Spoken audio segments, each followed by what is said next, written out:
Oh, guys, man, San Francisco Giants get shut out 7-0 to the rival Arizona Diamondbacks. And man, this one just really has you guys wanting to pull all the hair out of your head because, I mean, what were we doing in this game? Like, seriously, guys, the offense, man, the offense was non-existent in this game. Absolutely non-existent. And we left so many men on base in this game, guys. We left 10 on base. And Jeff Samardzija started the game, guys, and he, was keeping us in the game, pretty big, going 6 innings or so into the game, and then, started to get into trouble later on. And I think Bochy, had left him in kind of a bit too long there, but Samardzija had put a good performance, and the game was close early on, about 1-0, and then it just got way out of hand. And in the 6th inning, guys, we had a big opportunity because it was still a 1-0 game, and we had the bases loaded with 1 out and Brandon Crawford coming up, and we're feeling good. And, he wound up striking out, and then up comes Kevin Pillar. And, I mean, even Kevin Pillar, when Pillar Palau is coming up there with 2 outs, I mean, you're feeling confident that he's going to do something with the bases loaded. And he wound up hitting a fly ball to the right fielder, which the guy caught it, and then that ended the inning and ended that threat that we had. So, I mean, there's nothing more frustrating in baseball than getting people on base and not being able to score. So, I mean, just frustration, and the frustration carried over because in the 7th inning, guys, on a call, where Bochy had felt like the hitter had bunted at the ball, and essentially the umpires, they didn't call it a strike, and who's to say what type of impact that one call had on the rest of the inning. But Bochy wound up getting tossed, guys. And I mean, how can you blame him for, the game that we saw? I mean, this is a game that you just want to zap in your memory bank. Like, you want to just forget about it, that it ever even happened, and, it doesn't even exist anymore. You just get it out of your system. And I mean, that's what the Giants have to do, because I mean this loss hurts because to play that bad, I mean it's a little embarrassing, but we can't get too down on ourselves, guys. We have to continue to believe, and that's going to lead into a quote from Bruce Bochy, guys, talking about that very same issue. So I'm going to get into it right now. Bochy said, guys, because you have to, he said, you've got to stay optimistic that, hey, we're going to come out of this. We're playing baseball, something we love to do, and you got to keep pushing. So, I mean, Bochy's saying the right words, guys. He's keeping the faith. It's his last year. I mean, this is not how I wanted Bruce Bochy to go, and I'm sure not how any of you guys wanted Bruce Bochy to go out, or the rest of the Giants family and fan base. And I mean, we got to do something to turn things around, because I want Bochy's last year to be a year that we remember, a year that, we fought through adversity. And it's still early in the year. I still haven't given up on this year's team to make a turnaround. It's probably going to take a lot of the young guys having to step it up big time. And so, guys, even more concerning is that the Giants' offense did not get much of anything going against Merrill Kelly of the Arizona Diamondbacks, who came into today with a 4.70 ERA. And I mean, he was only averaging about 91 miles per hour on his fastballs, guys. He threw about 50 fastballs in this game, many of which leaked out across the plate, and the Giants' punchless offense again was not able to do much of anything in this one.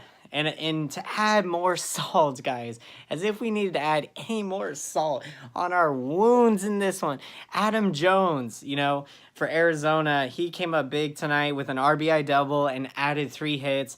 And he was a guy that in the, in spring training and whatnot, the Giants, were rumored to be having, some big interest in Adam Jones, especially after we missed out on the Bryce Harper sweepstakes.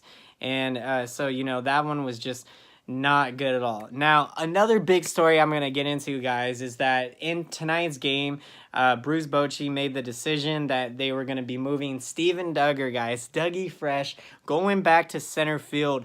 Now, one of the best catches that Duggar made was last summer, and it was in Arizona.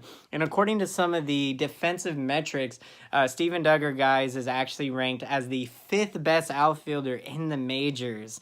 And he has 5 defensive runs saved on the year. So Bochy met with Kevin Pillar to kind of talk things over. And Pillar now is going to be moving to right field.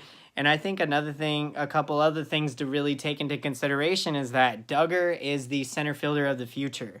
You know, so this is where he's going to be. And so I really like the moving Duggar to center. You know, I've always loved Duggar's speed. I've just loved the type of player that Duggar is, guys. He reminds me of me. You know, I'm still trying to play baseball. Going to be trying out at SF State in October later this year. But, you know, I play outfield. I'm a fast guy. And, I mean, that's what it's about. You know, that speed, that belief that, hey, like, you can play center and you can cover some big ground. So, you know, that's going to be a big change moving forward. And also, I believe his name is Ede Adier, hard to pronounce, but he was activated Tuesday, and the Giants claimed this outfielder from the Philadelphia Phillies. And so he hasn't got into any action, but if Bruce Bochy wants to take a look at him to see kind of what he has, he plays the corner outfield spots. And so with Duggar being in center now, you know, you don't have to take out Duggar out of the lineup to put a guy like, say, Adier in the lineup. Other big related news, guys. Buster Posey returned from the concussion list. He missed 6 games, and he looked impressive coming back, guys. Went 2 for 4 tonight. So, you know, really encouraging and really exciting to have Buster Posey back. As, you know, again, we want to see Buster healthy. We want to see him be able to produce. And, I mean, last year was tough. It was very tough last year to see what Buster Posey went through because, you know, I mean, nobody likes to see... you know, he just had no power whatsoever. His hips last year, I mean, all he was doing is really just flipping the ball out there. And it's amazing that he hit, I think it was like 285 or something, with absolutely no almost lower body, essentially, like the hips providing power and that kind of thing. I mean, that was just non-existent for Posey. So it was really encouraging to see Posey come back, and that was probably the silver lining that if we're going to take a positive out of tonight's game.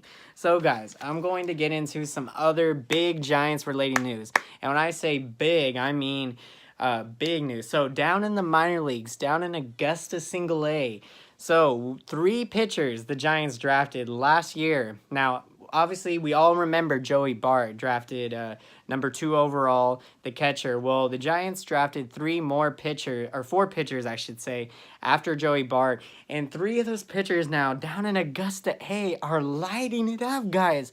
And that is so encouraging because this could lead to the future pitching that, you know, the Giants have built their foundation of success on. So, guys, I'm going to get into some of these numbers for you. And so, obviously, we all remember the likes of Sean Jelly, guys. Very tall guy now. I think he's like 6'11" here. Now, he's throwing his fastball at 92 to 94 miles an hour. And in 8 starts, guys, has a 2.50 ERA to go along with 40 strikeouts and only 8 walks. And that's all in 36 innings pitched. So, very exciting for Sean Jelly there. I cannot wait to see what he continues to do. And then on the next pitcher, guys, drafted in the 3rd round, he's showing a second stellar minor league season. And, guys, he was named the South Atlantic Pitcher of the Week from May 12th. And that was from having pitched 12 innings, and he did not allow a single hit in that span. So, just impressive, guys, by Jake Wong. And, you know, he's 2-1 with a 1.99 ERA in 8 starts, and opponents are only hitting 186 against him. Now, the 3rd pitcher of this nice trio that we got down in Augusta A, guys, is by the name of Blake Rivera. Now, his ERA is not that impressive. He got an ERA like 4.03. But, you know, basically that's because he's had some command issues, so giving up a lot of walks. In 29 innings, he's given up 21 walks, but to go along with 33 strikeouts. strikeouts. So, I mean, the stuff is there. 33 strikeouts in 29 innings. And opponents are only hitting 204 against him. So, I mean, this guy, Blake Rivera, could turn into a starter for us. The two guys I mentioned earlier, they will be starters. Now, Blake Rivera is probably more likely to be a reliever, but, again, that can obviously change. Many things can change. So, it's going to be interesting to see how that plays out moving forward. But absolutely exciting that when you think about Joey Bart and then the next three pitchers we drafted, the fact that they're all doing well, I mean, that's a good draft. That's a good, solid draft. And we need that, guys, if we are going to start turning things around soon. And so, guys, we are going to look to the future now, to the San Francisco Giants' next game, which is going down on Saturday night, and we are going to send the bomb. Mad Bum is coming to the hill, 2-4 on the season, guys, and Madison Bumgarner has a 4.04 ERA. Now, he has pitched a lot better than that ERA would indicate, especially of late. Now, early in the year, Bumgarner was out of whack. His mechanics were all over the place, but now he's been able to put things together in his last start. He gave up 4 runs, 3 earned in 6 innings against the Reds. But yeah, Bum's been turning it up, guys. He's got 58 strikeouts on the year. And, so again, that's going to be a big story moving forward, because if Bumgarner continues to pitch well, that's probably going to raise his stock value in terms of the trade deadline. And again, like I've always said, I do not want Madison Bumgarner to trade. So Giants brass, if you see this video, please do not trade Bumgarner. But I think, it probably is going to happen unless we can turn things around this season and be, close to playoff contention or somewhat in July. But if the Giants aren't in playoff contention in July, then it seems likely that Madison Bumgarner is going to get traded. So the Giants are going to be facing Zach Godley in this one. He's 1-3 on the year with a 7.65 ERA to go along with 32 strikeouts. So, guys, I hope you enjoyed today's video. Unfortunately, today was not the best of games, but, we got to take the positives like we can. Bochy keeping the faith, Posey coming back from the concussion, and then, of course, the 3 pitchers down in Augusta A that are lighting up the scoreboard. So, guys, if you like the video, be sure to smash that like button and comment down below. I'd love to hear your opinion, your perspective on all things San Francisco Giants.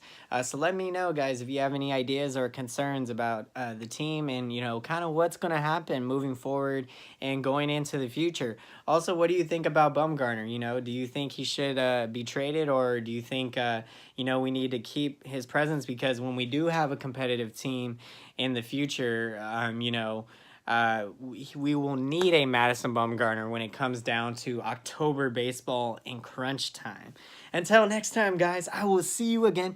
Thanks for watching and have a great day.